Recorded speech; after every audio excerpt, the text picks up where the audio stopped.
tangu maofisa wetu wa usalama wameingia sehemu hii, hali ya taharuki ambaye ilikuweko na wasiwasi umeisha, usalama umerejeshwa, kuna amani na wananchi walianza kurudi makwao mahali walikuwa wakiishi. Kwa hivyo mimi nawashukuru sana hawa maofisa wa usalama ambao walikuja kufanya kazi nzuri sana. Mambo ya usalama katika msitu huu pia unaendelea kuimarishwa. Mikakati kamili imewekwa.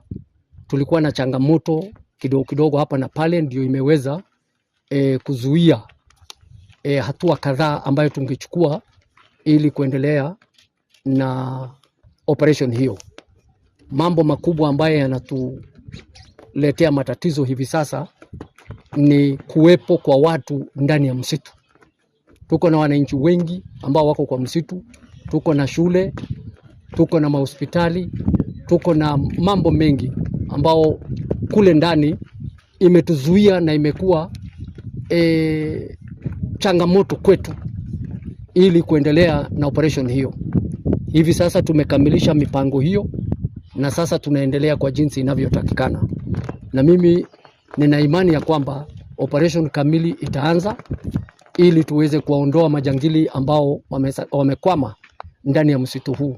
Kufikia hivi sasa ng'ombe ambao mifugo kwa jumla ambao tumeweza kurejesha ni 633 na ng'ombe kwa jumla ambayo mifugo ambayo imeibiwa kwa jumla ni 1300.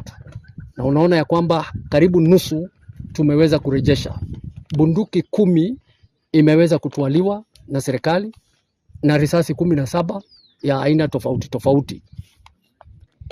Ili mpango huu ya usalama iweze kukamilika, ninawaomba wananchi wote ambao wako ndani ya msitu watoke huko katika hiyo msitu kwa kipindi. Nataka kusema ya kwamba wale wote ambao wako ndani ya msitu watoke mara moja ndani ya hiyo msitu, na tutawapatia nafasi ya wiki moja.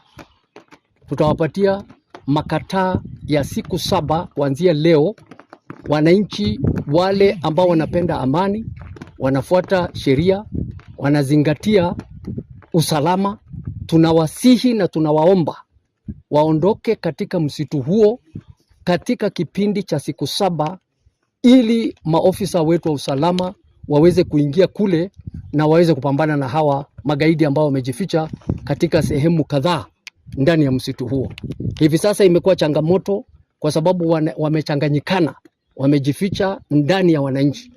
Na kwa hivyo tunasema wale wote ambao wako kule ndani ambao wanapenda amani na hawana matatizo waondoke mara moja.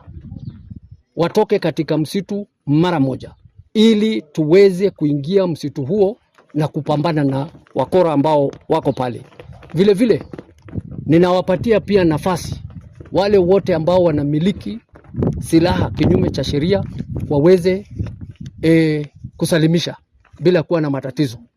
Wakisalimisha hakutakuwa na hatua itachukuliwa kisheria.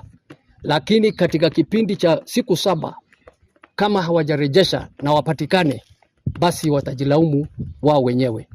Ninawaomba wananchi wa sehemu hii wote tushirikiane ili tuweze kuhakikisha ya kwamba operation hii ambayo imetangazwa na serikali iweze kufaulu.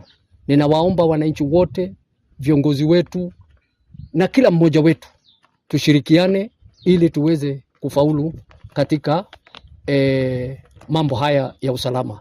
Tumekuwa na changamoto nyingi sana katika sehemu hii. Wananchi wameathirika, wananchi wametaabika kwa sababu wakora wasugu wamechukua hifadhi katika msitu huu na kuangamiza wananchi na kuwafanya wawe maskini, na hatuwezi kukubali.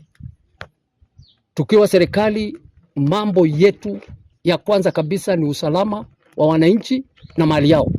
Na hiyo ndio sababu serikali iliamua ya kwamba tuchukue hatua za dharura na kuingilia msitu huu na kuipindua ili tuwaondoe hawa jamaa once and for all.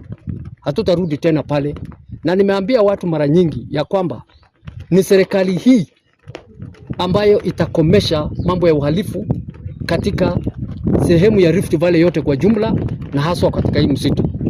North Rift imetulia, imebaki hii sehemu tu kona hii ambayo inaitwa Mkogodo, na hii Mkogodo hatutaacha, hatutakubali hata kidogo wakora kutoka sehemu nyingine waje kuhangaisha wananchi hapa.